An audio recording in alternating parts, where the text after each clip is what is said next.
Ertu á leið heim úr vinnu? Stilltu á FM 89,1.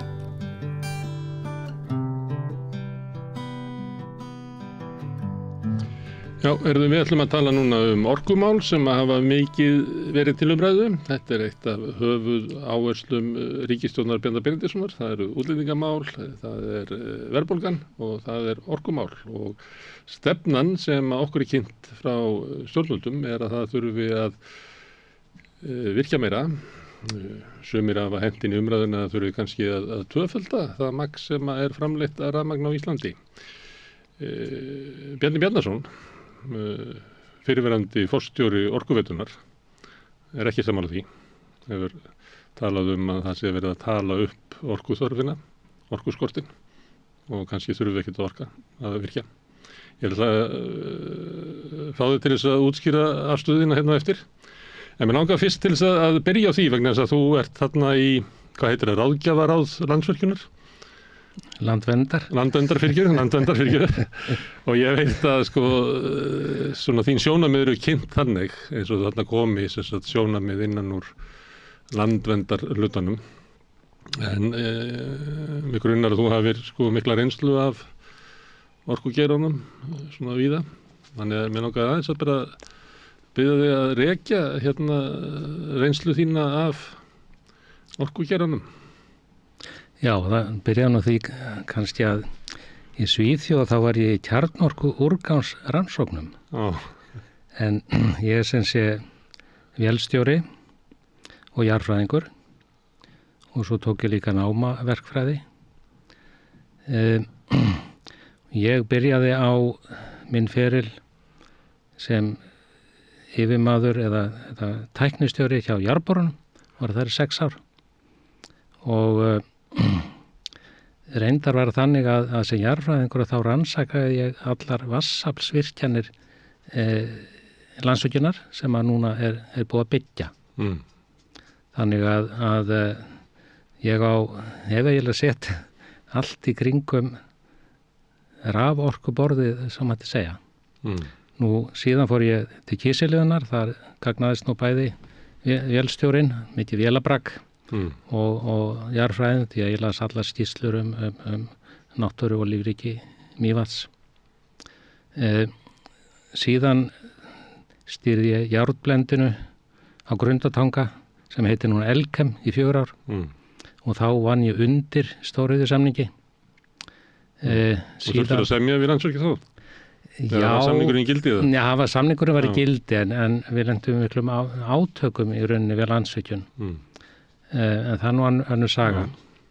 Síðan var ég 7 ár yfirmaður allra virkjana í Landsvirkjun og formaður stóriðjusamninganefndar og samdi þar nokkru sinnum í járnblendið meðal annars og samdi við Alcoa frá upphafi til enda og samdi við Norðurál og Ísal líka.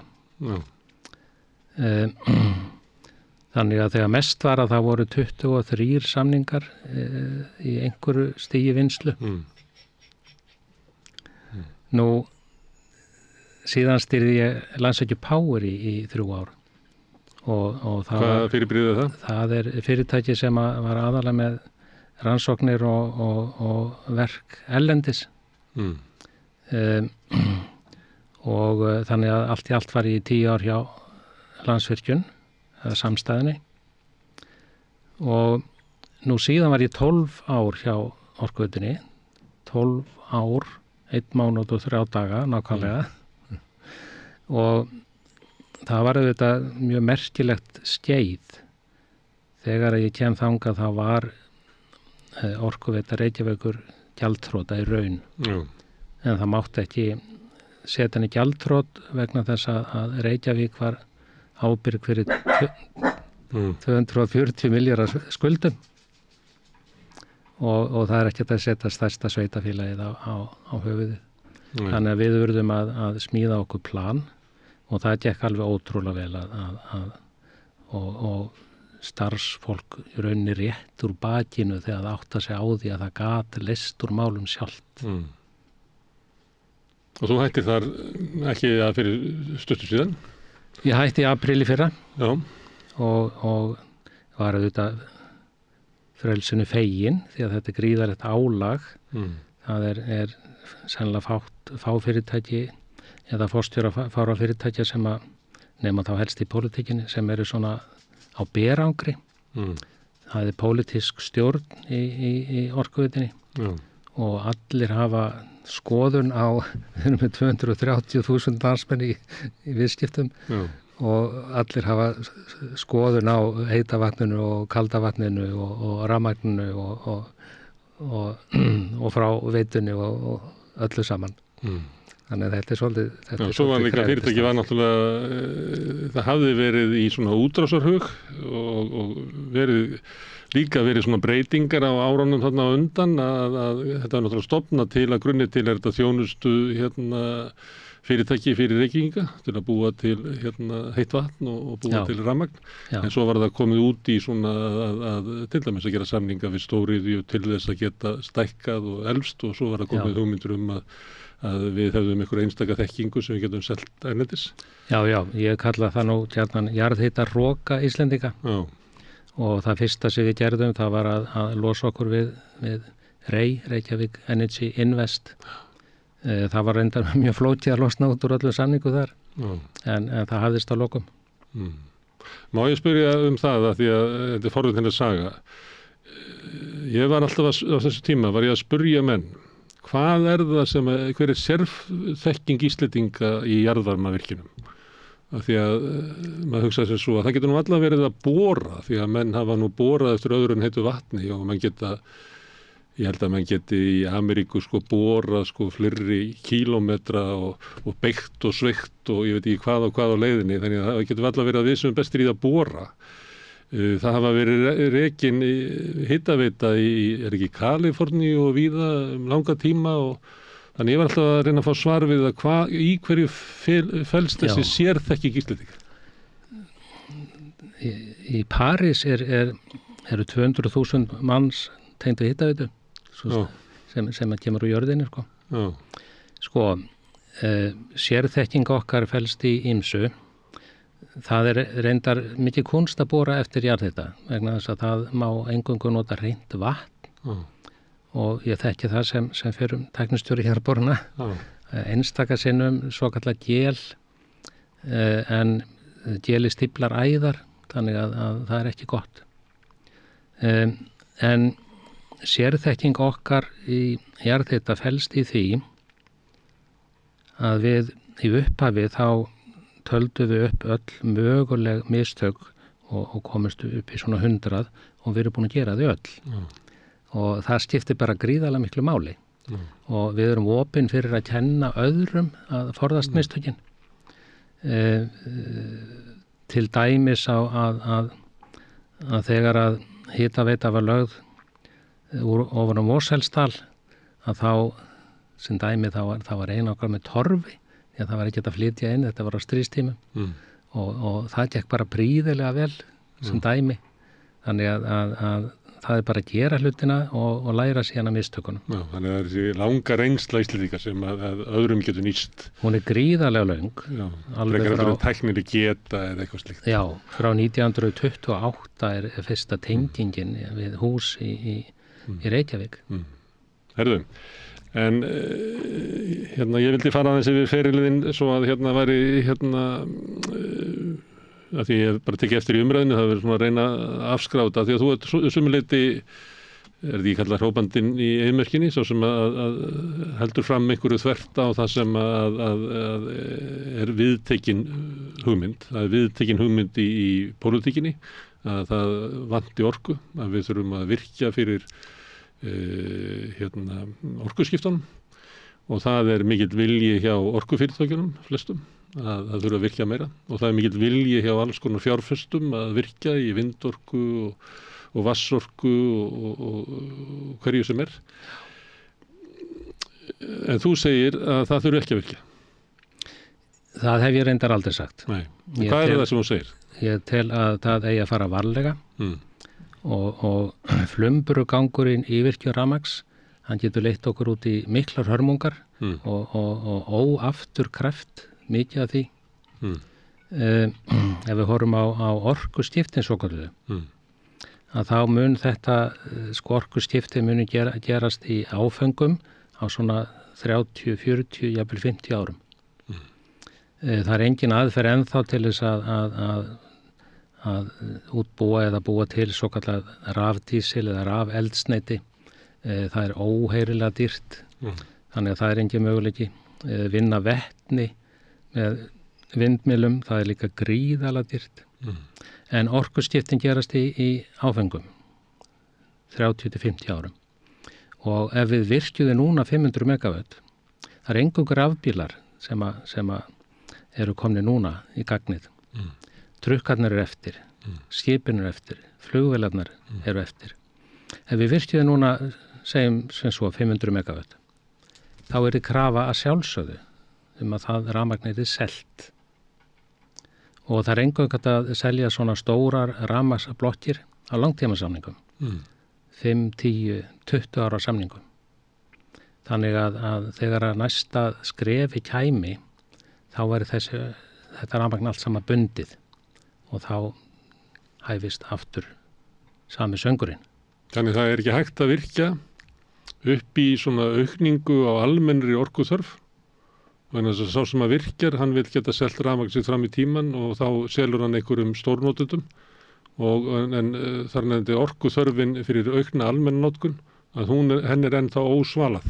Já, sko, það er reyndar hægt að virkja til dæmis háhitan í 40-50 megawatt-einingum og það er mjög gott. Hellisvirkjun var hins vegar byggð allt og hratt og allt og stór og kom í ljós mjög fljótlega að hún, þau jarðhitasvæði sem var ætluð til hennar, brúks, að þau dugðu alls ekki til. En það heita vatnið er þannig að þetta er líkara námuvinnslu heldur en þetta sé viðvarandi orku sem þetta skilar, það er ekki þannig. Nei, það er þannig að... Þú tappar af orkunni. Já, það er þannig að það er ekki hægt að skemma háhitasvæði. Ef þau fá að hvílast nógu lengi að þá jafna þau sig. Og stundum kann að vera hagkvæmara að byggja hratt og taka út kannski 4-6 vélar til skemmri tíma. En Hellisheiðarvirkjun er of stór, þannig að hún er að ganga á orkuna sem er á Hengilssvæðinu. Já, sko, það var happ að við lögumst í gríðarlega vinnu að greina kostina til að bæta upp orkutapið í Hellisheiðarvirkjun og það kom í ljós að það var gríðarlega öflugt svæði í Hverahlíð. Og að hreinni tilviljun að þá var hægt að leggja frá því svæði vegna þess að það er einhalla niðri móti alla leið. Það er ekki hægt að leggja gufulögn upp í móti. Þetta var bara hrein tilviljun og það er gríðarlega öflugt svæði og það hefur ekki dalað eins hratt og við óttuðumst í upphafi. En dalar samt? Það dalar auðvitað eitthvað, það gera öll svæði, því að það er unni hraðar úr þeim heldur en að endurnýjast. En þar eru öflugustu hóluna kannski 25 megawatt, sem er gríðalegt. Meðaltali í íslenskum háhitasvæðum er svona 5-6 megawatt. Til þess að svala orkuskiptunum, að þá er það orkuþörf sem að vex hægt og bítandi, kemur ekki svona stökkum. Vertu þá að leggja til að við ættum frekar að horfa á og bara anda með nefinu og taka inn þá bara litlar virkjanir á leiðinni, ef á þarf að halda. Til þess að forðast kannski svona hálfgerðslys eins og Hellisheiðarvirkjun gat orðið, þótt hún hafi bjargast. Og líka að það sé erfitt að finna út hvernig er þetta fjármagna stærri virkjanir til þess að svala svona hægt vaxandi orkuþörf. Þess að fjárfestingakostnaðurinn verður svo mikill í upphafi að hún gengur aldrei upp fjárhagslega. Að búa til eina virkjun núna til þess að búa til orku, til þess að framleiða, til þess að við getum rafvætt allan bílaflottan og kannski trukkana með. Já, sko, allur bílafloti Íslendinga, fólksbílaflotin, 200.000 bílar, taka bara 3% af þeirri raforku sem framleitur í landinu í dag. Þannig að Og mest á nóttinni, það ekki líka þannig að það sé hægt að nýta kerfið til þess að taka út orku þegar það er minnst notkun annars þar? Jú. Það er bara mjög gott að gera það þannig. Þannig að svona öll svona venjuleg fyrirtæki, orkuþörf þeirra minnkar yfir nóttina? Já. Eða hvað? Jú. Ég veit að ég spyr. Jú, það gerir það. Ekki stóriðjan. Hún er keyrð á allan sólarhringinn, alla daga ársins og það vill svo til að sko þegar að verð hefur hrunið á álmörkuðum að þá eru álver á Íslandi keyrð á fullum afköstum. Þegar álverð eru lágt? Já. Og það vegna þess að það var lokað í öðrum löndum og það þarf að greiða fyrir orkuna hvort sem henni tekin eða ekki á Íslandi og þess vegna hefur það virkað þannig að þau eru keyrð algjörlega á fullum afköstum þegar erðir að. Svolítið merkilegt. Ertu þá að segja að þessi umræða byggist raunverulega ekki á svona raunhæfu mati á orkuþörfinni? Heldur byggir hún á að vilja þeirra sem að vilja bara eignast eitthvað orkuver til þess að græða? Já. Það er nú þannig. Nú vindurinn, áform vindorkuver á Íslandi, þau yrðu væntanlega flest í eigu Norðmanna og við þekkjum nú laxeldi í sjó að þeir hafa nú ekki gengið vel þar og ég gerir ráð fyrir það yrði svipað með vindinn. Nú það er talað að þá gerist það þannig að auðlindarentan, að við hefum einhver auðlindir hvort sem eru firðirnir í fiskeldinu eða vindurinn, að auðlindarentan hún renni bara til Noregs, en ekki til þess að bæta Íslands samfélag. Já. Nú það hefur verið talað að vindorkuver það sé algjörlega afturkræf framkvæmd. Það fer víðsfjarri. Það þarf að gera slóða að hverri millu, ef við kalla það svo, sem að ber 50 tonna þunga og það gríðarstórt athafnaplan sem að ber sennilega svona 200 tonna þunga. Það þarf gríðarlegan krana til þess að ná upp í 200 metra hæð og síðan þarf gríðarlegan steipuklosa undir þetta, alveg gríðarlegan. Ég veit ekki hvað, 500 tonn eða eitthvað, ég bara veit það ekki að til þess að verja 150-250 metra háa vindmyllu falli. Svo þarf gríðarlega stórt plan til athafna og samsetningar og annars slíks. Síðan þarf að grafa og sprengja fyrir köplum frá hver einustu vindmyllu og þannig að allt tala með þetta sé afturkræf framkvæmd er röng. En einhverjir vilja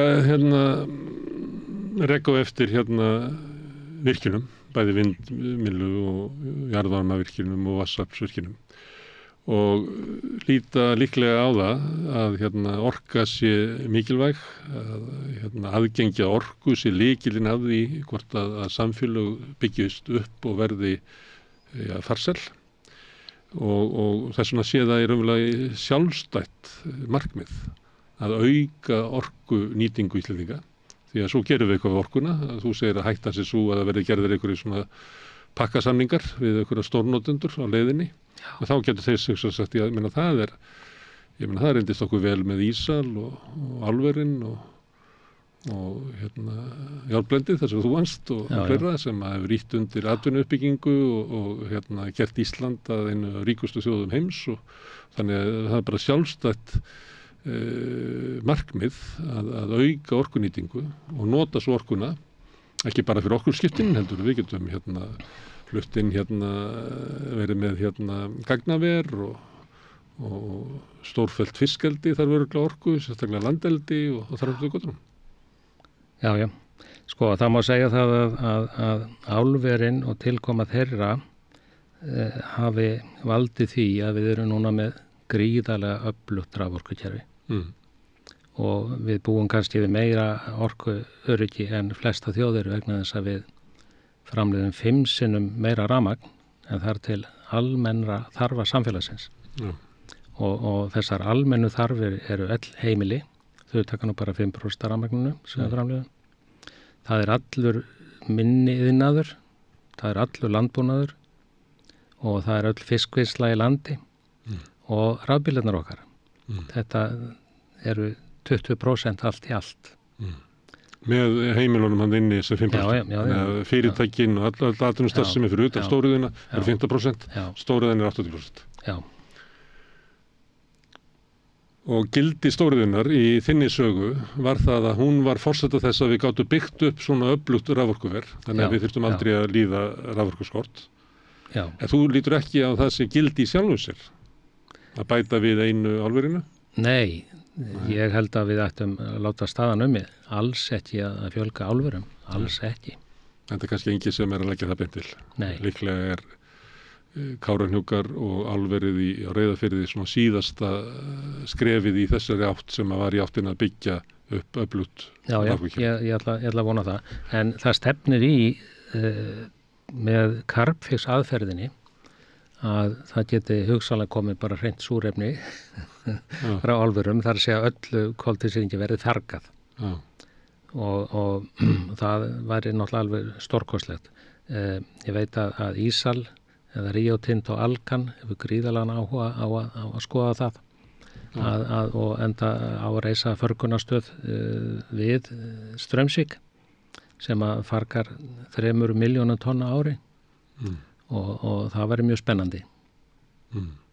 Sem kemur þá bara beint úr strompanum og þau ferðu þá bara beint niður aftur. Já. Vandinn er að það er svo þunnur loftstraumurinn frá álverunum, það er bara 2% koltvísýringur í því. Járnblendið er með, alltaf ekki með svona 30-40% styrk og það var mjög auðvelt að reynsa það. En það er tiltækni og er verið að þróa hana til þess að fanga svona þunnan loftstraum. Þá ertu komið með á Íslandi álver sem að notar endurnýjanlega hreina orku og mengar ekki neitt. Já, það væri stórkostlegt að sjálfsögðu. En þú myndir ekki vilja bæta við öðru slíku? Virkja til þess að bæta við öðru slíku? Nei, okkur ekki? Mér finnst bara nóg að gert. Við getum ekki gengið svona á náttúru Íslands til lengdar. Það er ekki skynsamlegt, finnst mér. Það er bara mín skoðun.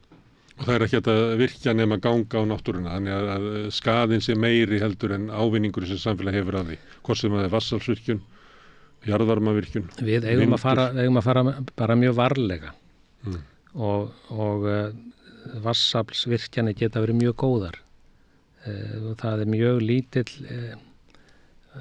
ásýndarskaði af þeim. Það eru kannski aðeinslega háspennulínurnar sem að svona mér finnst ljótar og það tegja sig svo langt. Það fer nú oft mikið land undir lón við vatnsaflsvirkjanir. Já, jú. Nú Þórisvatn var nú vatn fyrir, það stækkaði við þetta og Hálslón er náttúrulega alveg nýtt. Já. Nú Blöndulón, það er líka nýtt. Eða það var til við virkjun Blöndu. Það er núna svona undanfarið þá hefur verið bent á ýmislegt sem bendir til þess að það sé orkuskortur í Íslandi. Háværast er það kannski í kringum loðnubræðslur. Það séu keyrðar á olíu.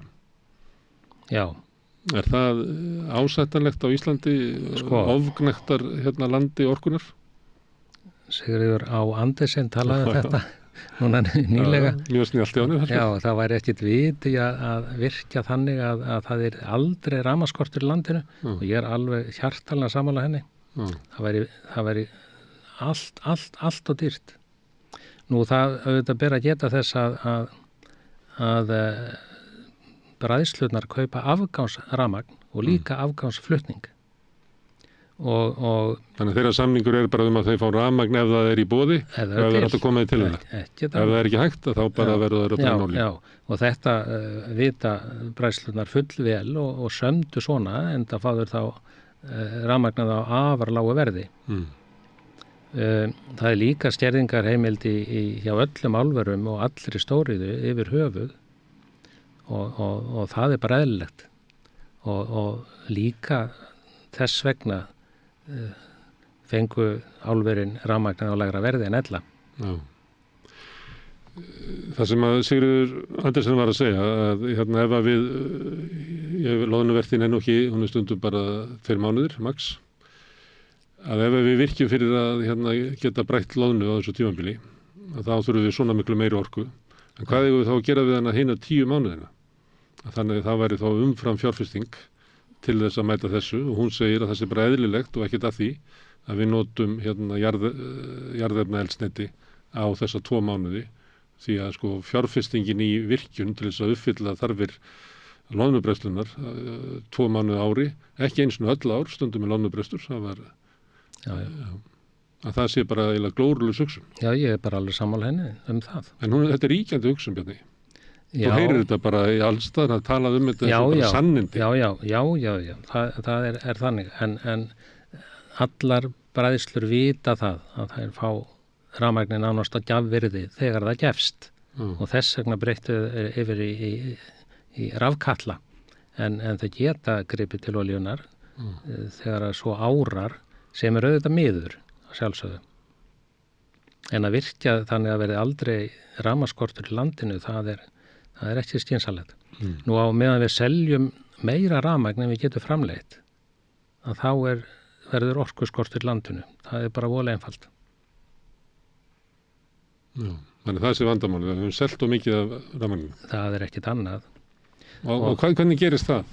Að orkufyrirtækin selja of mikið og koma sér í vanda þannig að þau getur orðið eins og núverandi orkumálastjóri, hún komin aftur held ég til starfa, eða á leiðin til starfa. Hún hefur sagt að hætta sér svo að fyrirtækin, venjulegu fyrirtækin og heimilin geti lent í orkuskorti. Já, ég tel það nú ekki vera. Nei. Heimilin taka 5% af rafmagninu. Það þyrfti að slökkva á nokkrum kerjum í hverju álveri fyrir sig til þess að fullnaða þörfum heimilisins. Og draga þá kannski úr framleiðslu þar bara 3% eitthvað. Já, það væri... Það er svo lágar tölur sem Já. Það væri fullnægjandi. Hver hefur heimildina til að gera það? Er engin hætt á því að heimilin sé ekki varin fyrir orkuskorti? Það er ekki til lögum sem heimilar að skerða álverin sérstaklega. Nei. Það stendur þvert á móti að það skuli skerða stóriðuna hlutfallslega með að við alla aðra starfsemi í landinu. En ef að neyðin blasti við, þá er ég ekki nokkru vafa að það eru sett bara sérlög heimild til að skerða stóriðina. En ættu ekki bara að gera það sem fyrst? Að setja lögin? Ég bara veit það ekki. Ég er ekki lögfræðingur. Nei. En þú heyrði það að Halla Hrund var að tala um þetta, mikilvægi þess að það yrði, heimilin yrðu varin og í hennar málflutningi var svona gagnrýni á markaðsvæðingu orkugerans. Já. Já. Þessi orkustefna sem að við höfum flutt inn, að hún kannski hendi okkur ekkert sérlega vel, að svo stefna sem við höfðum hérna, þess að raforku verin og hitaveituna voru byggðar upp á félagslegum grundvelli og þjóðhagslegum grundvelli eins og við fórum yfir áðan með því að taka hér inn álver til þess að tryggja uppbyggingu kerfisins í held til þess að veita okkur meira öryggi. Að það kerfi hafi eiginlega verið betra heldur en markaðsvæðingin. Já, það má segja það var þannig að Landsvirkjun hafði einokun á rafmagnsvinnslu fram til 1. júlí 2003. Eftir það gat hver sem virkjað, ef hann hefði allar heimildir til þess. Hvort að það var gott kerfi, ég veit það ekki. Nei. En nú er það svo að hitaveitur í landinu eru farnar að líða skort. Hitaveitan á höfuðborgarsvæðinu, hún tekur núna 1200 megawatt og árið 2060 er áætlað að hún taki 2400 megawatt í toppum. Það nemur 3,5 Kárahnjúkavirkjun. Alveg gríðarleg þörf. Öll háhitasvæði á Reykjanesi sýnist mér að vera úr leik næstu 100-200 árin. Það sé of áhættu samt að virkja þar. Ekki það vantar ekki hitan? Ég geri ráð fyrir því. Ég geri ráð fyrir því. Það var ekki verið að gera eitthvað samning daginn virkjun á Krýsuvíkursvæðinu? Jú. Bærum á Sorka? Það er endar mikið þrifamál og þar væri þá að leggja svona spena til Suðurnesja. Aðalega myndi þetta vera til þess að sjá syðri hluta höfuðborgarsvæðisins fyrir heitavatni.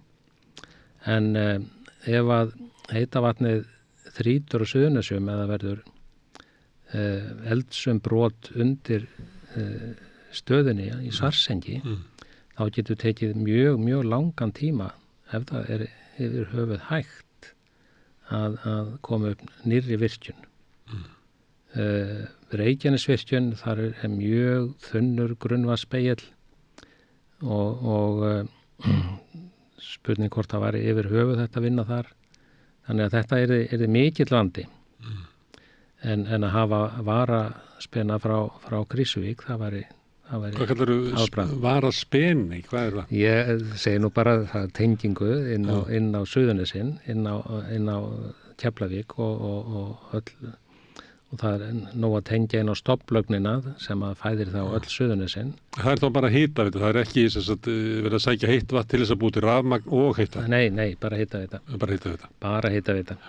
Og ættu ekki að gera meira því, því að áherslunum hefur verið svolítið að því að það uppgötvaðist þarna við Nesjavellið ekki, að þetta búið til mikið rafmagn. Já. Þá hefur svona áherslunum verið að flustangað að búa til bæði rafmagn og heitt vatn með miklum tilkostnaði en kannski hitaveitan er náttúrulega miklu minni fjárfesting. Nýtni háhita til raforkuframleiðslu eingöngu er bara 13%. Þannig að það er gríðarleg sóun á orku. Blönduvirkjun, hitaveita og raforkuvinnsla er með nýtnina 53%. Þannig að sjálfsögðu... En hitaveitan ein? Hún er nú eitthvað herri, ég bara veit það ekki, alltaf það sé ekki kannski 60-70%. En það skynsamlegasta er að nota afgangsvarman til að framleiða rafmagn. Að það sé eingöngu afgangsvarmi sem að fyrir rafmagnið, en í fyrsta sæti sé hitaveitan sjálf. Þá ertu að tala miklu minni virkjanir eða svona öðruvísi virkjanir heldur en helliseiða virkjanir? Já, bara öðruvísi. Það sem að áherslan er lögð á heitavatnið og raforkuframleiðslan sé bara eins og önnur nýting á affallsvatninu sem getur verið notað í garðrækt eða hvað sem er. Já. Það sé svona hliðarafurð. Það er hliðarafurð og það fellur alltaf til eitthvað að gufu við háhita nýtingu á háhita svæðum.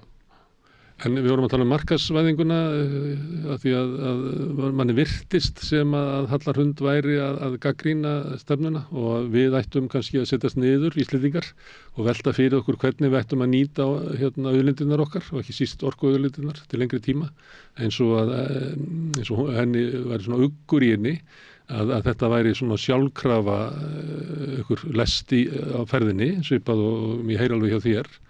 En hún talaði að við ættum kannski bara að horfa á svona grunnatrið það hvernig kerfið væri byggt upp og lagði áherslu á svona að það ætti að vera félagsleg og þjóðhagsleg sjónarmið sem ættu frekar að ríkja heldur en markaðsleg sem er þá vilja hverjs orkufyrirtækis til þess að virkja og selja og græða orkunni.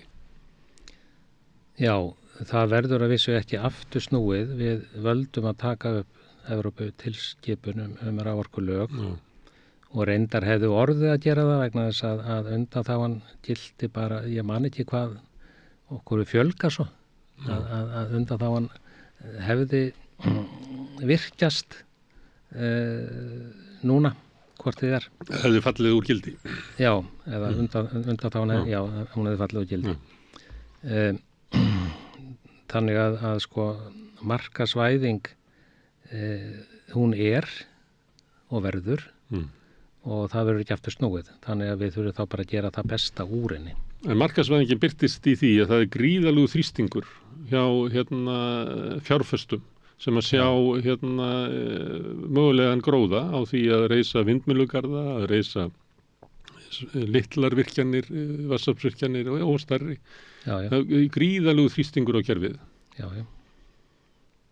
Og kannski endurspeglar það í umræðinni hennan stórkostlega orkuskort. Það er bara verið að búa til stemmingu til þess að ýta undir virkjanir. Það er alveg ljóst í mínum huga.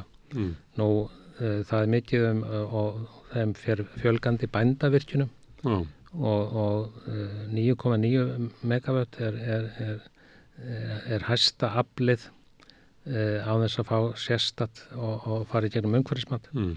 Þannig að stundum eru þá byggðar 4,9 megavattavirkjanir í staði fyrir eina stóra og nú eina orkufyrirtækið er HS Orka sem er rauninni einkavætt til helminga í eigu Kanadamanna held ég og helmingi í eigu lífeyrissjóðanna. Þannig að það fyrirtæki vill auðvitað byggja vatnsaflsvirkjanir og það er eðlilegt vegna þess að eiga vatnsafl á móti jarðhitanum er mjög gott. En þú vilt horfa á þetta sem svona út frá þjóðhagslegri hagkvæmni, en þeir sem reka HS Orku vilja horfa á þetta út frá arðsemi eigin fyrirtækis. Já, það er bara og þegar það er búið að markasvæða kerfið, þá náttúrulega ræður eiginlega þeirra sjónarmið. Frekar heldur þitt eða höllur hundara. Já, það er bara þannig. Og þú segir þessi ekki hægt að bakka út úr þessu, þá setjum við bara uppi með þetta að það verður gríðalegu þrýstingur á virkjanir hérna. Já. Og þó svo að rökin verða að það sé fyrir almannahag. Síðan koma virkjaninnar og þær eru svo stórar að það er þetta er langt umfram almannahag eins og staðin er núna og þá selja menn orkuna til einhverja nýra verkefna. Og þörfin fyrir aukna orku fyrir almannahag, hún verður alltaf til staðar. Þannig að við heldum bara áfram að virkja, en vandinn er alltaf sá sami. Já. Það versta af öllu... Er þetta ekki nokkuð um það sem þú ert að segja? Jú. Það versta af öllu væri að leggja sæstreng. Þá væri gefið skotleyfi á allt sem að eftir er að virkja á Íslandi, vatnsafl, háhitasvæðin og vindin.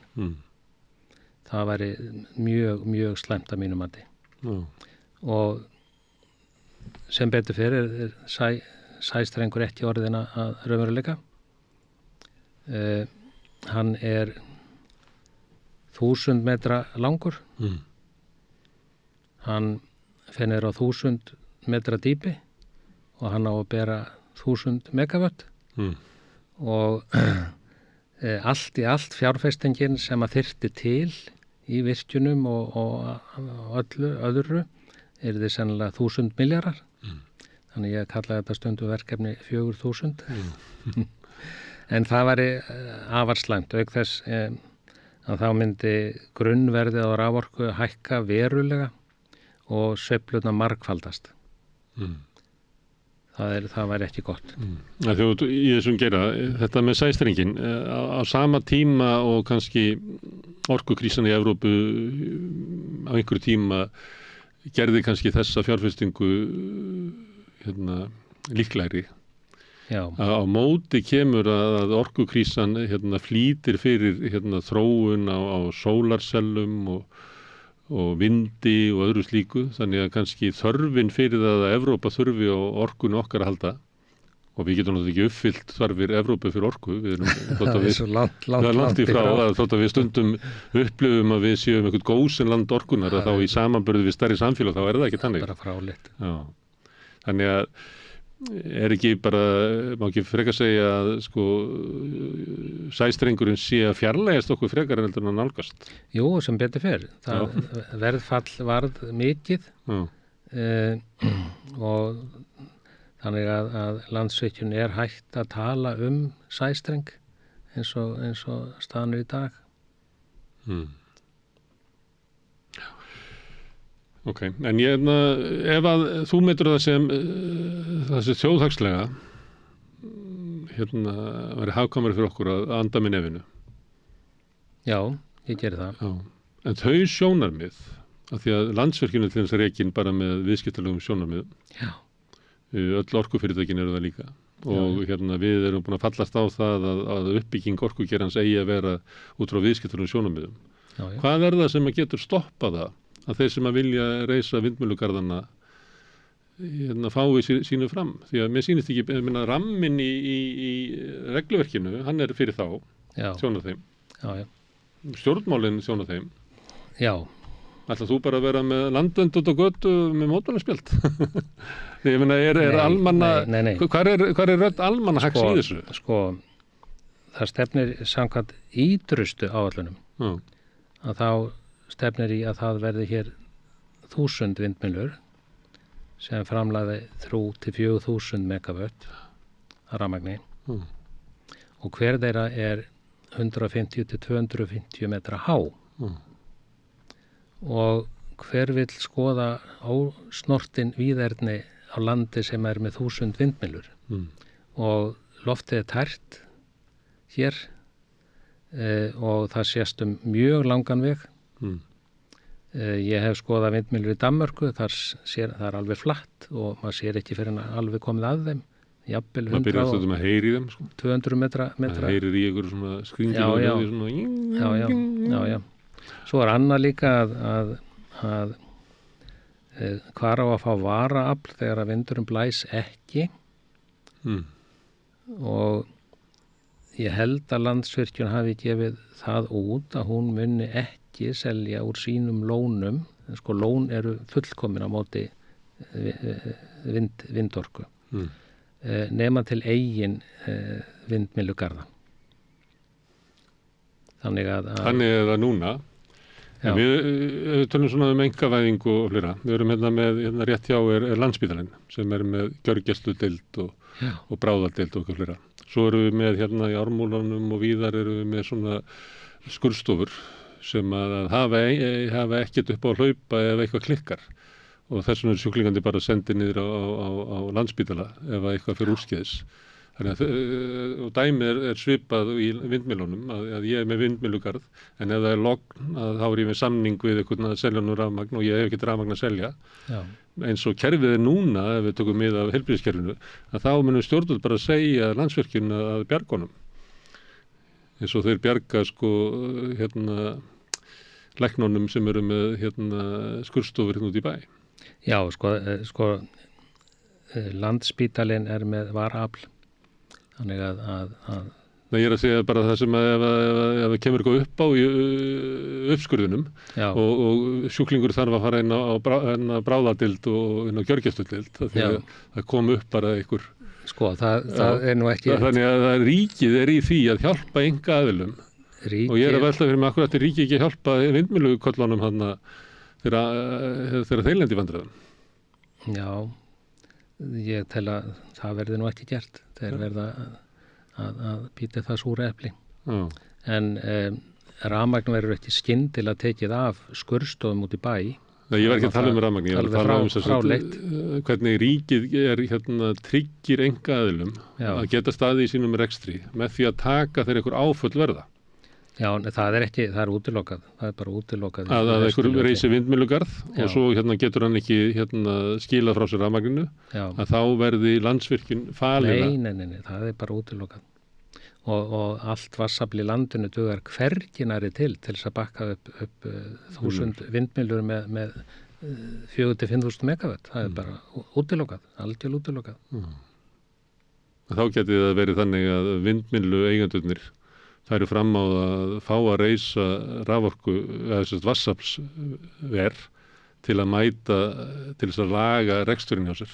Já, og það bara eiginlega allir kostir eru á hendi Landsvirkjunar, allir stærri kostir fyrir vatnsaflsvirkjanir. Ef við tökum neðri hluta Þjórsár, þar er Holtavirkjun og Urriðafossvirkjun og Hvammsvirkjun. Þær eru samanlagt 2,2 teravastundir á ári. Það myndi bæta svona rétt rúmlega 10% við þá vinnslu sem við höfum í landinu í dag, og þær virkjanir eru allar mjög umdeildar, sennilega mest Urriðafossvirkjun. Þannig að og menn reyna ansi mikið til þess að koma í veg fyrir að Hvammsvirkjun verði byggð, sýnist mér.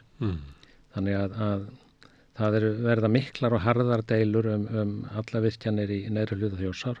Sama er það með háhitasvæðin. Að háhitasvæði byggð eru í Mývatnssveit og Hengillinn. Þar verður harður slagur hvert nýtt háhitasvæði sem á að virkja. Og eðlilega. Þannig við eigum ekki næga orku. Ekki til þess að sjá Evrópu fyrir rafmagnið, það er náttúrulega alveg ljóst. Við gætum aukið kannski 50% þá vinnslu sem eru með í dag án mikil skaða, farið úr 20 teravastundum upp í 30 teravastundir, myndi ég áætla. Allt umfram það gæti valdið miklum spjöllum. Og við eigum að nýta þá orku í smáum skrefum. Já. Því að hættan við að taka stærri skref verður svo að þú bætir bara við nýjum kaupendum inn í til þess að fjármagna framkvæmdina. Já. Og þá selur þau fyrirfram til langs tíma. Já. Og leysir þar með ekki vandan sem þú lagðir að stað með, sem var að mæta aukinni orku, svona almennri orkuþörf. Nei. Ég heyri ekki að stjórnvöld sé að ræða út frá þessum forsendum. Ég heyri bara mikinn þrýsting á því að leyfa virkjanir, leyfa vindmyllur. Já, það hefur verið gríðalegur áróður frá öllum orkufyrirtækjum og líka Landsneti frekari virkjanir og til skamms tíma ekki frá Orkuveitunni.